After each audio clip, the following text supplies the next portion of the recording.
Dun dun dun dun, here is the Trews today, here is the Trews, dun dun dun dun, the Trews today. What the Trews is I analyse the news. Now remember, first and foremost, that all the news is propaganda designed to keep all of us on a narrow bandwidth of consciousness and stop us exploring our true freedom. That's like rubbish, you might be about to say. Well, it isn't, look, because let's have a look at what's happening, for example, Daily Mail. Cut your sugar intake by half. Why is it shouting at me? You don't know how much sugar I have. I'm diabetic. My sugar is very strictly controlled. I could have a fit. My foot might fall off. Hello, are you from England or Britain or anything? This is what's this is in charge of you now and the decisions that you make. You'll notice that it's all made out of leather and sort of wood and stuff. That's so if you've not grown up surrounded by leather and wood and you go in there, you go, oh my god, this place is made of leather and wood. I'll never fit in. But if you grew up in places made of leather and wood, like Eton or Harrow, then you go into old leather and woodland, you think, I should be here. This is leather and wood, just like I've always been surrounded by. Putin, West in new Cold War. Putin pictures with his top off, a mistake he made once. I don't know why he did that. I mean, that is real overt masculinity, top off behaviour. Unless you're in sort of like in Britain, the first flicker of sunshine, in which it's like, you know, any small town, everyone will whip their top off. But I suppose the way it's been, he's got a fucking knife on him. I think what he meant when he did this top off thing is I'm not some pussy like politician with a tie on. I'll literally kill you myself. Like David Cameron, you wouldn't get this photo with him, would you? Like, right, I'm going into the Ukraine. I'm fuming. Punish Putin. Russia marches into Crimea and our gas and petrol prices go up. I think there might be considerably worse consequences than that in the long run. A reminder in case we need one of how fragile our supplies are. Where's our supplies? Where's my bloody supplies? And how urgently we need to secure energy future-free from flaky foreign powers. Oh my god, it's literally holding up the establishment, even the sun, with all its frivolous excuses to show knockers, is going, we are going to have a war for resources. Is that the practical reality? Could we find a better way? I mean, isn't all of the actual information indicating that we need to make radical change, like there's the climate change, ecological meltdown, wars in the Middle East, wars in the Crimea? Well, this proves one thing, we've really got to get into fossil fuels. Oil is inexhaustible, let's get in there and secure that stuff. Middle class blamed for migration. Why? What have they done? A wealthy metropolitan elite of middle class households has helped support mass immigration, says a study. Like, as we know, immigration, that's just people moving around on the planet. Remember these important facts. We're on one planet, there's a certain number of people, there's a certain amount of resources. Don't divide it up in weird ways that cause conflict and problems, you'll upset yourself. There's a certain amount of money on the planet. Some people don't have enough. The first question you've got to say is, have some people got too much? If the answer to that question is yes, that's the problem. It's not, are there any people moving around away from where they were born? Because it'd be that. No, have some people got too much money? Yes, there are some people with excessive wealth. Get some of their money? No, it can't be that. It's to do with these people moving around, crossing imaginary lines. These imaginary lines are the problem. 1.2 million more A&E attendances every year than when we came to power in 2010. More people going to the A&E. Right. Shut the NHS down then. Just shut it down. Shut it down. Doctors, but I can tell the House we now have in the NHS 2,000 more nurses than 2010. There is more nurses in our NHS than at any time since Nye Bevan stood in this dispatch box back in the 1940s. You're a bit like Nye Bevan, who founded the NHS. You're a great, lovely, friendly, socially conscientious, rich guy. I think David Cameron just blithely compared himself to Nye Bevan there, favourably. I think he just said, I'm better, kinder than him. I'm a more experienced lover, I'm a kinder man, I've got nicer hair. Here's today's news. It's quite dominated by this image.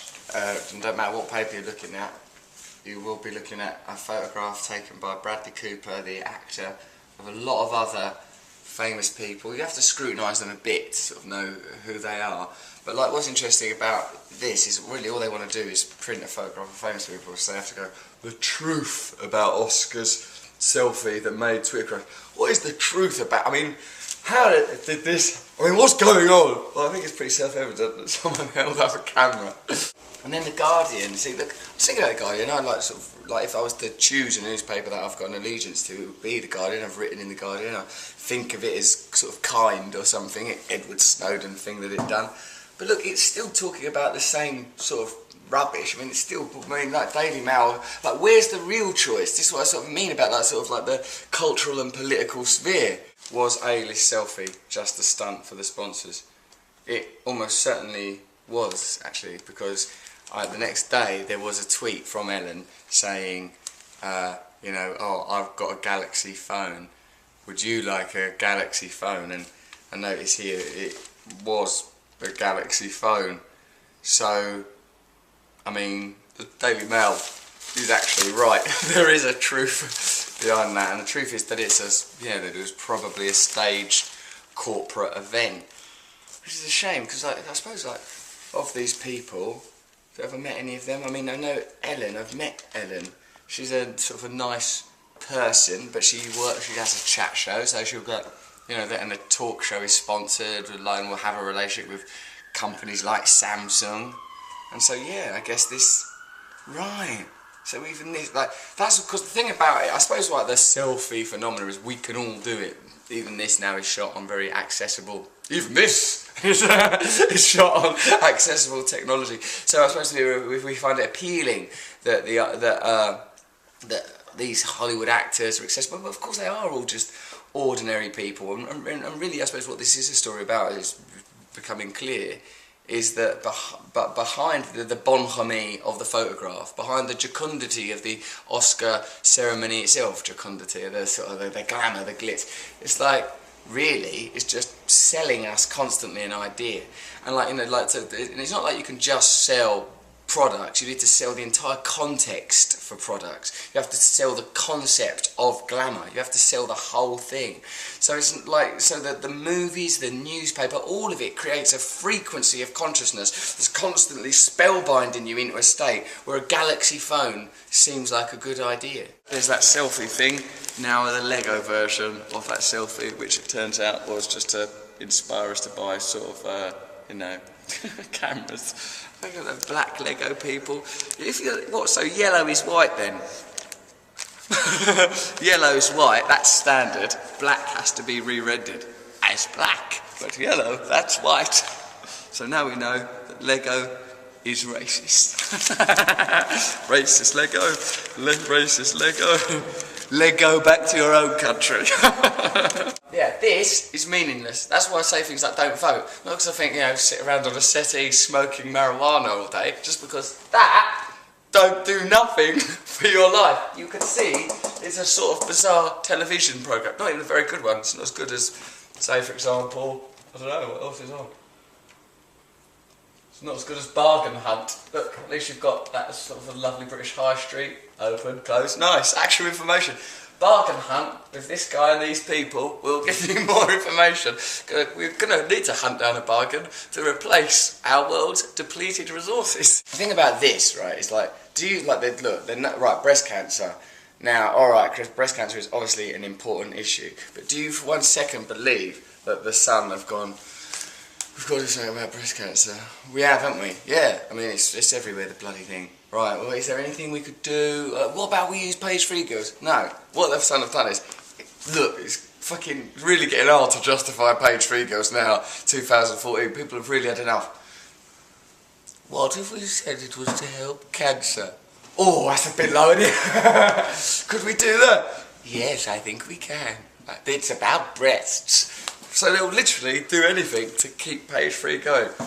Like they'll say it's to stop people being pedos. Don't you think if people see adult women's knockers, maybe then they'll nonce less kids? Oh, thank you, the Sun. Now you understand what the parameters of the news are. Springtime has come. You will have a connection to that because the creative force that makes the springtime come also makes life burgeoning in you. The life force that made single-cellular life forms partition into bicellular life forms is in you. It makes you want to breed. It makes flowers want to grow. It keeps the planets spinning in their spheres. You are part of this. You are part of this creative force. Don't allow these pieces of paper to define your version of reality. Don't let them tell you that you're different from people that are a different colour or a different economic class or a different gender from you. We're all one. We are one with the universe. As soon as we align with that force, we can achieve anything. Now, just for a moment, let me prove it once and for all by showing you a dog's testicles. I'll just say this actually, like, look, I'll just pick at random from this book some information that might be useful to you as a human being coping on your short time on Earth before you die.